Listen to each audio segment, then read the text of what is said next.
Hello friends, welcome to BhadraIASAcademy. So আজি যেটো video হয় এটো science and technology related topic হয়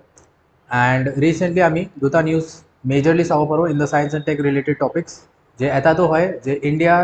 পৰা এস্ট্রনট ইন্ডিয়ান অরিজিন এস্ট্রনট যেটো হয় তেখেতক আমি ইন্টারন্যাশনাল স্পেস স্টেশনত পঠাইছো right so you have to tell me the name of the astronaut right কোন আছিলে তেখেতৰ নাম কি আছিলে যোনে ইন্টারন্যাশনাল স্পেস স্টেশন গৈ পেলাই আহিছে in the recently launch AxioM-4 mission ঠিক আছে সো স্পেসত তো অবভিয়াসলি ইসরোয়ে বহুত নাম কৰিছে ইন্ডিয়ায় বহুত নাম কৰিছে ঠিক আছে রাইট বাট স্পেসতে নহয় আমি ইন দ্য ওশেন অলসো ঠিক আছে right in the ocean also পানীটো আমি এক্সপ্লোরেশন করা স্টার্ট করে দিছো রাইট সো সেইকাৰণে হেতু ৰিলেটেড টপিক হয় যে স্পেসৰ তো আমি বহুত নিউজ চাই থাকো but we have to see about the ocean also और সেইকাৰণে ইন্ডিয়াজ ডিপ ওশেন মিশনৰ কথা আমি আজি পাতিম ঠিক আছে স্যাৰ ইন্ডিয়ায় ডিপ ওশেন মিশন লঞ্চ কৰিছে it was thought in 2018 2021 project proposal দিয়া গৈছিল 2021 পৰা এই প্ৰজেক্ট প্ৰপোজালটো আগবঢ়োৱা গৈছে আৰু আজি যদি আমি চাওঁ 2025 তো আমি ফার্স্ট স্টেপ লৈ ললো অফ দ্য মিশন ঠিক আছে সো ইয়াতে আমি চাব পাৰো ইন দ্য ডিফাৰেন্ট নিউজ কাটলেটছত আমি চাব পাৰো যে India's deep ocean mission is a gateway to the ocean ফ্লোৰটো এক্সপ্লোৰ কৰিবৰ কাৰণে আমি হেৰি ইউজ কৰিছো আৰু ইয়াতে আমি দুজন একোৱানটস ৰাইট একোৱানটস বিলাক আমি ইন দ্য নৰ্দাৰ্ণ এটলান্টিক ওশেনত আমি ডাইভ কৰাইছো টু 4000 আৰু 5000 মিটাৰ্স সো বহুত ডিপ হয় এটো এন্ড ইট ইজ সাকসেসফুল তলত গৈ পেলাই সিহঁতে সাকসেসফুলি ওপৰত আহিছে আমি চাব পাৰো the celebration here and with this ইন্ডিয়াই ফাৰ্স্ট স্টেপ ৰাখি দিছে to the deep ocean mission clear আছে তো অলপমান ডিটেইলস যদি আমি চাওঁ তো ইয়াতে again the vessel is this এটো ভেসেল হয় যেটো পানী তলত 4000 5000 মিটাৰলৈকে গৈছে একোৱানটস আমাৰ আৰু 5th and 6th আগষ্ট 2025 এটো পাৰফৰ্ম কৰা গৈছিলে বাই আৱাৰ একোৱানটস যেনেকে আমি স্পেসত যোৱা মানুহবিলাকক এস্ট্ৰনটস বুলি কওঁ ইয়াতে একোৱানটস বুলি কওঁ Chennai based national institute of ocean technology NIOT national institute of ocean technology ইয়াতে যেহেতু একোৱানটস আসলে ৰাজু ৰমেশ সিনিয়ৰ সাইন্টিস্ট আসলে and retired naval commander retired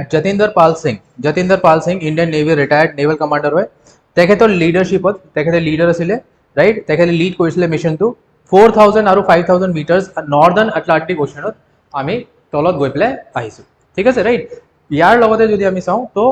ফ্ৰান্সৰ এসিস্টেন্সৰ লৈ পেলাই ফ্ৰেঞ্চ এসিস্টেন্সৰ পৰা আমি এটো কাম কৰিছো যেনেকে ইয়াতে আমি চাব পাৰো 4000 5000 মিটাৰ্স নৰ্দাৰ্ণ আটলান্টিক ওশেনত আমি কৰিছো উইথ দ্য ফ্ৰেঞ্চ ভেসেল নটেল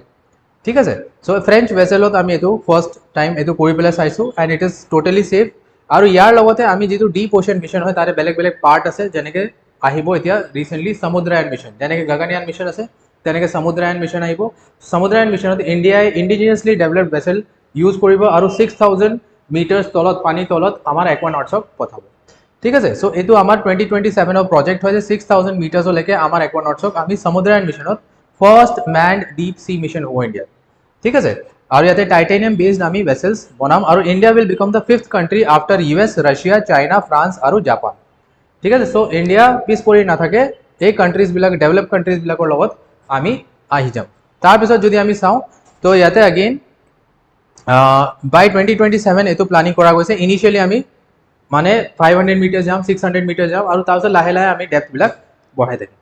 এতিয়া যদি আমি চাওঁ তো ওশেনৰ ওপৰত আমি ইন্টাৰেষ্ট লৈ কিয় আছো বিকজ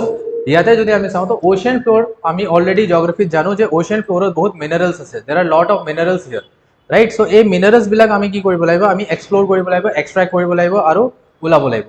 সেই কাৰণে আমাক ডিপ ওশেন ভেসেলস লাগে আৰু সেই কাৰণে ডিপ ওশেন মিশনটো আমি ভাবি থৈ দিছো এই যিবিলাক মিনাৰেলস আছে বা মেটালস আছে এইবিলাকক কোৱা যায় পলিমেটালিক নডিউলস কি হয় যে এই ওশেন ফ্লোৰত মেটাল মিনাৰেলস বিলাক থাকিব আৰু ইয়াতে মেটাল যেনেকে মিনাৰেলস হয় ম্যাঙ্গানিজ নিকেল কপাৰ কোবাল্ট ঠিক আছে সো এইবিলাক এক্সাম্পলস হয় অফ ডিফাৰেন্ট মিনাৰেলস যিবিলাক আমি এক্সট্ৰাক্ট কৰিব পাৰো আৰু অবভিয়াসলি ইয়াতে আন্ডাৰ ওয়াটাৰ ভেহিকলস বা ৰবটস ইউজ কৰি পেলাই আমি ডিপ সি মাইনিং ইয়াতে কৰিব পাৰিম সো মাইনিং কৰি পেলাই আমি বেন্টৰ থ্ৰুদি শিপত আমি মিনাৰেলস বিলাক এক্সট্ৰাক্ট কৰিব পাৰিম almost 380 million tons of minerals in the ocean floor এতিয়াও আছে আৰু সিন্স ইন্ডিয়াৰ ওচৰত বহুত ডাঙৰ ওশেন এটা আছে ইন্ডিয়ান ওশেন ৰিজন তাতে বহুত মিনাৰেল ৰিজাৰ্ভস ডিপজিটস থাকিব পাৰে সো সেই কাৰণে হেতুত আমি যাতে পিছ পৰি নাথাকো therefore deep sea mission is very very important ঠিক আছে ইয়াৰ কাৰণে এতিয়া যদি আমি চাওঁ তো ইন্ডিয়া ডেভেলপ কৰি আছে এটো দিছ ইজ দ্য ভেছেল আৰু যাৰ নাম ৰখা গৈছে মৎস্য 6000 মৎস্য 6000 কিয় মৎস্য অবভিয়াছলি মাছৰ ৰিলেটেড হেৰি হয় আৰু 6000 কাৰণ 6000 মিটাৰছলৈকে তলত যাব আৰু it will be India's first manned deep ocean mission আৰু ইয়াতে যদি আমি চাওঁ তিনিটা হিউমেনছ আমি প্ৰথম তিনজন একোনটছ আমি প্ৰথম 26 কিলোমিটাৰ্ছ অফ অ'চেন ডেপথ ঠিক আছে আৰু তাতে ডিপ সি ৰিচোৰ্চেছ বায়োডাইভাৰ্চিটি আমি ৰিচাৰ্চ পাৰ্পজো আমি ইয়াতে কাম কৰিব পাৰিম আৰু ইয়াতে যদি আমি চাওঁ তো it was designed and developed by Matsya 6000 যেটো হয় designed and developed by national institute of ocean technology Chennai যেটো হয় এক্সামৰ কাৰণে ইম্পৰ্টেণ্ট হয় আৰু এইটো 12 ঘণ্টালৈকে পানী তলত থাকিবলৈ ইন নৰ্মেল কণ্ডিশ্যনছ এমাৰ্জেঞ্চি কণ্ডিশ্যনছত 96 আৱাৰ্ছলৈকে পানী তলত থাকিব পাৰে আৰু 2021ত এই যিটো প্ৰজেক্ট আছে ৰাইট সমুদ্ৰায়ন প্ৰজেক্ট যেটো হ'ব পিছত it was approved by the Ministry of Earth Sciences so এই গোটেই প্ৰজেক্টটো কাৰ আণ্ডাৰত চলি আছে Ministry of Earth Sciences এক্সামৰ কাৰণে again it is very very important and by 2027 আমি যেটো প্লান কৰি থৈছো যে এইটো আমি ইন্ডিজিনাছলি নিজে এইটো কৰি পেলাই চাম and যদি তেনেকুৱা হৈ যায় তো not only space in the ocean floor also India মানে নিজৰ প্ৰেজেন্সটো বনাব পাৰিব ঠিক আছে right So with this, I hope that you have understood. আজি যেটো টপিক আমি ডিসকাস কৰিলো ইয়াৰ ভিতৰ ইনসাইটস বিলাক গম পাইছা ঠিক আছে সো এনেকুৱা টপিকস বিলাক আমি আনি থাকিম I hope that you are with us and if there is anything so you can let us know in the comment section জনাব পাৰা till then thank you so much